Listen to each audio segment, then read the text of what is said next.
If you've been following me for a while, I've got two futures in football. I've got the Buffalo Bills to win the NFL Super Bowl at 30-1. Now, and then you get to the Buffalo Bills.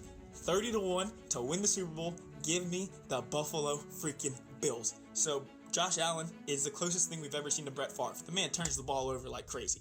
But this is the ultimate buy low spot. When I look at these teams and who has the potential to win the Super Bowl,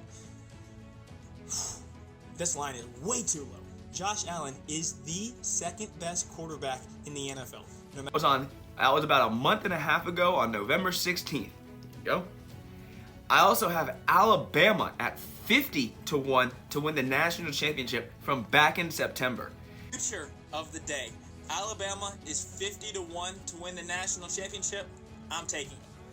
If you look at last week, I was on Southern Florida, but if you look at last week, they went with the backup quarterbacks instead of Jalen Milroe. It was a complete disaster. It was a nightmare. I think it's going to only further solidify Jalen Milroe as the starting quarterback. He's got nothing to worry about now. He's just going to be playing his kind of football. He's got great deep accuracy, and he's a phenomenal athlete. Nick Saban is a good enough coach to adjust to his talents. Now, if there's one thing I want to say about that, that's 2 for 2 on great odds. Now, whether or not they win is something else. Alabama went from 50-1. They are now down to 3-1. And then you have the Buffalo Bills, who were 30-1. They got up to 35-40, but I got them at 30, a right number, and now they're down to 10-1. This one here, I missed this one. It's hard to blame. CJ Stroud had this award won. Like, there's no doubt about it. He was the winner of this award. But he got a concussion 2 weeks ago and had to sit out last week. And now he's coming back at minus 1,600. This is a CJ Stroud fade, and even more so, this is purely science. It's a little bit nerdy.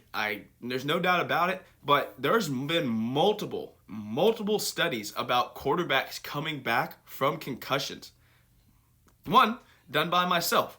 So if you look at the quarterbacks who have come back this year, I'll start earlier. So if you look at quarterbacks over the past about 6 years, when they come back from a concussion, the average QBR in that game is about 15 points lower than their 3-4 game baseline before the concussion.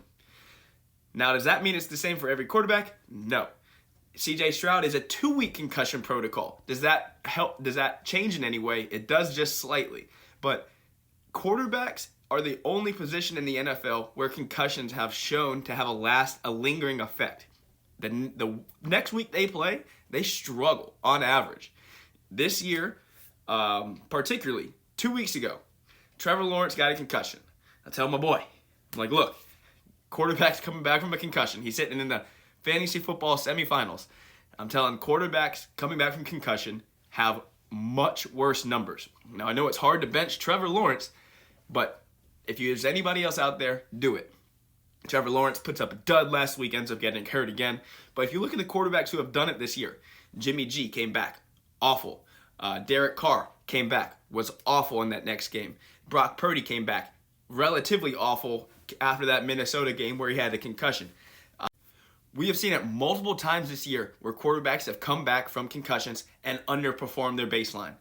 CJ Stroud is now in a must-win game against a division opponent coming off a concussion against Vrabel, who's one of the best as an underdog. I like the Titans in this one. And if I like the Titans, I think it's time to fade CJ Stroud in this number. And you have Puka Nacua, who is going to set the record for receiving yards by a rookie wide receiver. If he does it today, I don't know, and Stroud loses, I don't know that these odds are not closer to like minus 120, plus 150 come Monday. Give me Puka Nacua at plus 500 to win Offensive Rookie of the Year. Do I think Stroud has been better? Do I think Stroud is more deserving? Do I think Stroud is everything? Yes, but this is definitely going to be a little bit of recency bias. Stroud had the award won, gets a concussion, he's out 1 week, he can go out another week. If he wins the division, he's winning this award. There's no doubt about it. But Puka Nacua is going to set the rookie record. And when it comes down to it at the end of the year, it's going to be hard to deny Puka if Stroud struggles these last 2 games. So give me Puka Nacua plus 500, and let's ride.